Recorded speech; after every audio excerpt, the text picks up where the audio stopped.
అరే ఒక్కసారి కాదు రెండోసారి కూడా గుత్తులు గుత్తులుగా చిక్కుడుకాయలు కాసాయంటే నిజంగా నమ్మడానికే షాక్ అనిపిస్తుంది. మన ఛానల్ కొత్తగా చూస్తున్నారా, వెంటనే లేట్ చేయకుండా సబ్స్క్రైబ్ చేసుకుని ఫర్ లండన్ బ్లాగ్. ఈ రోజు మన 100 days ఛాలెంజ్ లో day 86. Welcome back to our series. మా గార్డెన్ లో ఈ చిక్కుడుకాయలు ఫస్ట్ బ్యాచ్ పిక్ చేసిన తర్వాత అయిపోయింది అనుకున్నాం, కానీ ఇప్పుడు చూడండి మళ్ళీ సెకండ్ బ్యాచ్ కూడా రెడీ అయిపోయింది. ఒక్కో చోట 1, 2 కాదు, ఇలా గుత్తులు గుత్తులుగా హ్యాంగింగ్ అవుతుంది. నిజంగా చెప్పాలంటే హార్వెస్ట్ చేసేటప్పుడు అసలు ఇంకా ఎన్ని వస్తాయా అని డౌట్ మీద అయితే తీస్తూనే ఉన్నాం. ఇలా ఫ్రెష్ చిక్కుడుకాయలు మన కళ్ళ ముందే పెరిగి ఇలా హార్వెస్ట్ కి రెడీ అవుతుంటా వచ్చే ఆనందమే వేరు కదా. మీ ఇంట్లో లేదా గార్డెన్ లో కూడా చిక్కుడుకాయలు ఇలా గుత్తులు గుత్తులుగా కాసాయా? కామెంట్ సెక్షన్ లో కామెంట్ చేయండి. 1 month బ్యాక్ ఆల్రెడీ చిక్కుడుకాయలు హార్వెస్ట్ పెట్టాను.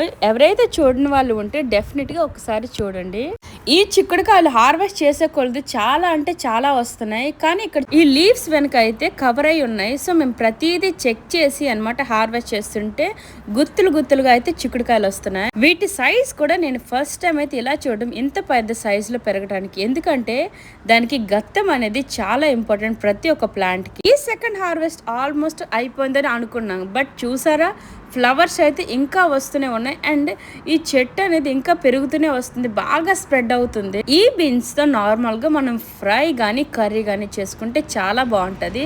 అంతేకాకుండా ఫ్రైడ్ రైస్ ఆర్ నూడిల్స్ కి అదిరిపోతుంది టేస్ట్. అయితే పర్ఫెక్ట్ టైంలో హార్వెస్ట్ చేస్తున్నాం కాబట్టి టేస్ట్ అనేది చాలా యూనిక్ గా ఉంది అండ్ స్వీట్ గా కూడా ఉన్నాయి. సీడ్స్ కూడా మంచిగా ఉన్నాయి, చాలా లేతగా ఉన్నాయి చిక్కుడుకాయలన్నీ. ప్రతి ఒక్క తీగకైతే ఆల్మోస్ట్ 10 to 15 చిక్కుడుకాయలు అయితే హ్యాంగింగ్ అవుతున్నాయి. ఫస్ట్ టైం కన్నా సెకండ్ టైం హార్వెస్ట్ అయితే మాకు అస్సలు డిసప్పాయింట్ చేయలేదు, అంత బాగా వచ్చాయి. ఈ వీడియో చివరి వరకు చూస్తే మీకే తెలుస్తుంది ఎన్ని చిక్కుడుకాయలు వచ్చాయని.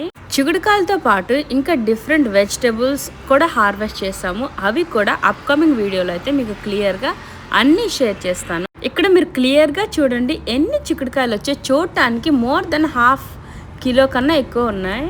ఫస్ట్ టైం అయితే మీడియం సైజులో ఉండేటప్పుడు మేము హార్వెస్ట్ చేసాం, బట్ సెకండ్ టైం అయితే కొంచెం టైం ఇవ్వగానే చూసారా ఒక్కొక్క సైజు ఎంత లాంగ్ వరకు పెరిగింది. సెకండ్ బ్యాచ్కి మాకు ఐడియా వచ్చింది కాబట్టి థర్డ్ బ్యాచ్కి ఇంకా బాగా ప్లాన్ చేసాము. ఇంకా big size and more harvest అయితే మీ ముందుకు వచ్చేస్తా. గార్డెన్ లవర్స్ అండ్ ఫార్మర్స్, మీ దగ్గర ఉన్న టిప్స్ ఏవైనా మాతో షేర్ చేసుకుంటే మా గార్డెన్కి చాలా యూజ్ అవుతుంది. ఇంకెందుకు ఆలస్యం, ఈ వీడియో కనుక నచ్చినట్లయితే లైక్ చేయండి, subscribe, don't forget to press the bell icon for more updates. Thank you for watching. వేసుకున్నాను అంటే then stay tuned. Bye by.